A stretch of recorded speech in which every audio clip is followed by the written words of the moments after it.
From the studios of Tucson Business RadioX, recorded in the Stewart Title corporate offices on Broadway, you are now listening to The Mark Bishop Show. And now here's your host, Mark Bishop. Well, every year, America Saves Week comes around this year, February 24th and 29th, and it's time for you to take the pledge. Just under half of Americans think that they're saving enough money, to achieve their financial goals. Oh boy. We have April Schneider. She is the financial expert and the head of consumer and small business products for the Bank of America. Welcome, April. Thanks for having me, Mark. America Saves Week is in full swing, actually, and the Bank of America is encouraging people around the country to make a commitment to save at americasavesweek.org. That's where they can find a lot of information. That's right? That's correct.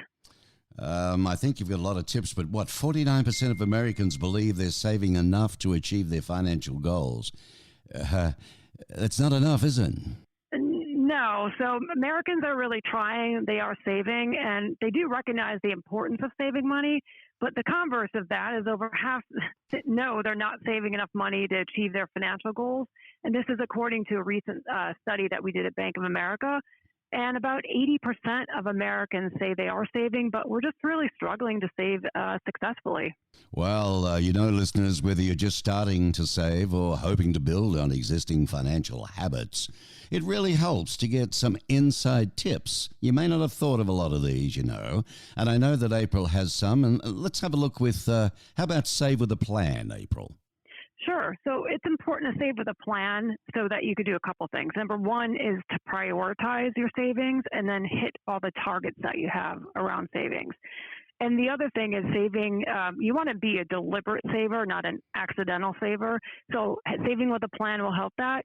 And then the other thing that's really helpful is to discuss savings goals as a family. This is really important because learning healthy financial habits at a young age is critical.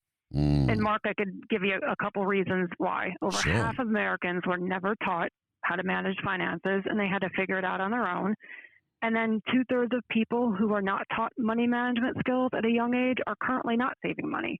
So these are, the reasons why saving with a plan and discussing it and having goals and talking about these as a family is important. Starting out young helps throughout your life.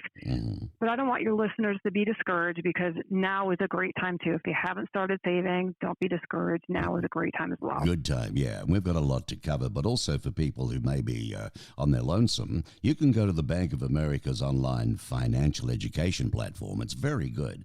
It's called Better Money Habits. Okay, and you can look that up, and it gives you all sorts of tips.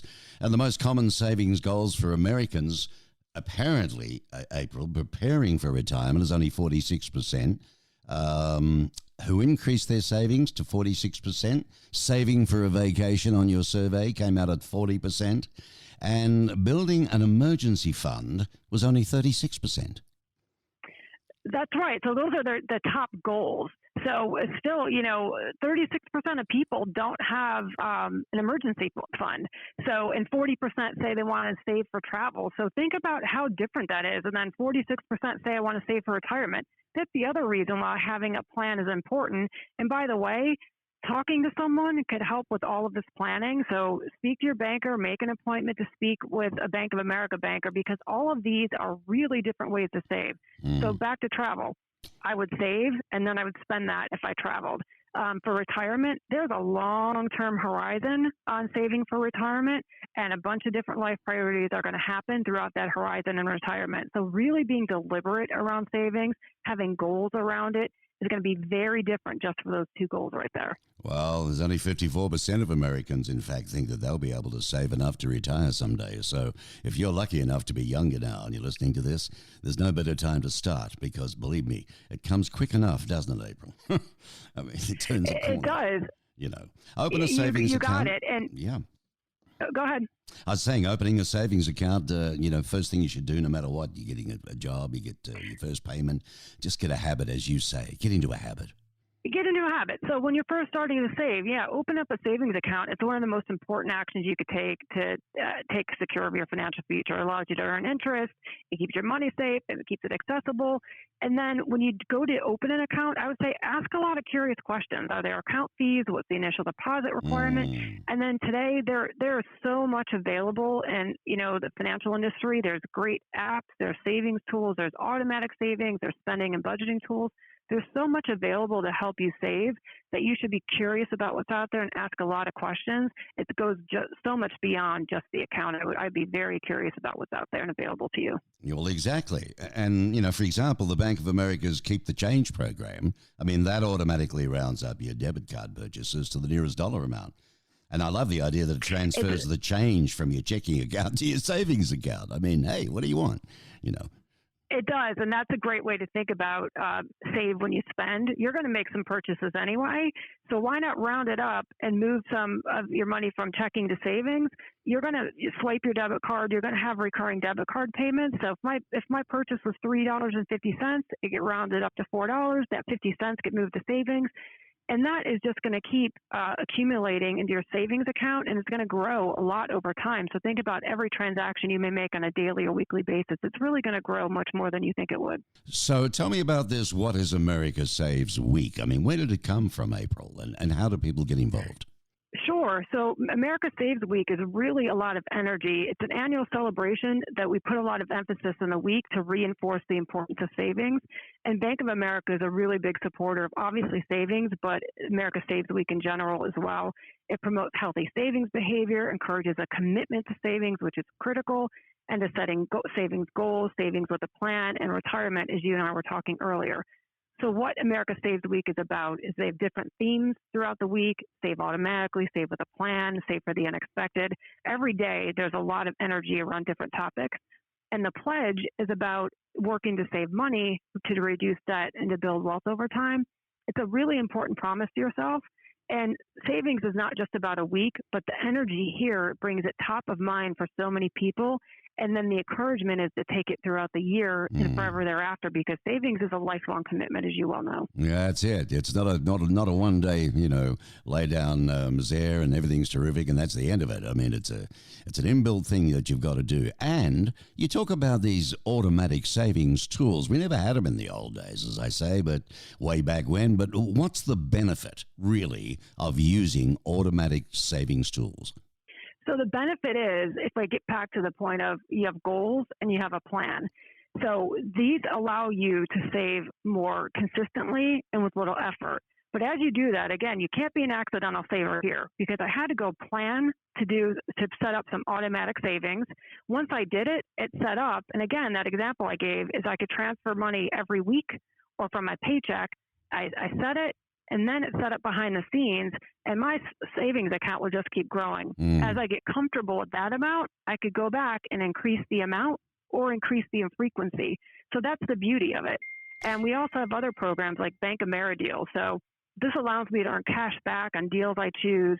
If I'm paying with a Bank of America debit or credit card, I get deals from restaurants and services and retail stores. That adds to the savings I'm having as well. So a lot of this, again, is deliberate. I set it up, but then I can increase it because, again, with my mobile app or online banking, I could watch some of the savings happening. I could get excited. I could feel motivated, and I could change these amounts over time. Yeah. Well, we're speaking with April Schneider, and she's the head of consumer and small business products at the Bank of America. You touched on a very important fact about the automatic. I can remember, having been taught to save early on in life, you get your paycheck and, it was even cash in those days, but you'd run to the bank, you'd put your little $5 or $10 in, whatever. But April, something could happen on the way. And, I've always wanted that guitar. Boom, there it goes, right? Whereas automatic, I got no say in the matter. I set it up so I could be controlled a little bit. That's right. So this gives you the discipline. This happens on that automatic basis and allows you to keep, your plan set. That it's important. So one of the tenets of the savings is set the plan and make it deliberate, not an accidental. So that's really important, and that's a great point that you made. Well, you're head of consumer and small business. Your team that you run, responsible for delivering products and services for 66 million consumers and 3.5 million small business clients. So my attitude is that, for you to stay ahead of the game, you must be listening all around the block to be able to understand what consumers want and what business people want at the Bank of America. You definitely have to. You have to understand, we look at the data, we understand what's going on across the industry, how consumers' behaviors are changing, what might enable them to save more. We're very concerned with understanding what is going to enable consumers to be able to save more. So we are trying to throw the ball and run with it and make sure that it's going to be easy to use, simple to use, not need a lot of instructions, for lack of a better term. So we definitely have our eye on that to help our customers out first and foremost. Well, you've got a lot of small business banking solutions for them, but I don't want to forget the students. You've got a good one with bankofamerica.com/student banking. What is that site about? So that side is about similar. So we offer free savings accounts for our students as well, because again, we feel like it's never too young to start to save. So we want to make sure that we enable our students to start early. We want them to have accounts that don't have fees on them. We want them to be introduced to banking, to mobile banking, to walk into our financial centers and have all the guidance that they need. So we are very much what we call a high tech and high touch model. So while students are they think that they're very digitally engaged, they also want a guidance. So they could walk into a financial center at any point in time, have one-on-one guidance with our client professionals, which is very important to us. And we found that they want that. The other, one of my favorite statistics is 62% of Gen Zers, which is those that are in college age now, they're less than 24 years old, said they wish they knew how to budget from an early age. Yeah. I would argue that's an early age as it is, but I wish I was Gen Z. They are just hungry for information, and they're getting it digitally, they're getting it physically, they're getting it one-on-one, and we are answering their call, their questions and answers, and any way that they want access to it. So student banking is very important to us, which includes financial education. Well, there you go, guys. Some great advice. Excellent advice, in fact, from a lady that holds a bachelor's degree in economics and also a master's degree in economics from the University of South Carolina. But the bachelor's is from Hiram College, isn't it? Well done. It is. Yeah, good on you. So thanks for what you're doing. And people can go to the best sites. What would you recommend, April? I'm sorry, I couldn't hear that question. The best sites, the best online sites for people to go to for more info. Well, I would send them to bankofamerica.com, of course, and to Better Money Habits, which Bank of America's free online financial education platform. You mentioned that early on. It's got a ton of information around savings and budgeting tips and even credit information. So there's a lot of information there that people could just dig as deep as they want. Fabulous. Good stuff. All right. Well, thank you indeed, April Schneider, financial expert and the head of consumer and small business products, the Bank of America. Have a wonderful week, April. Thank you, Mark. Nice speaking with you. Goodbye now.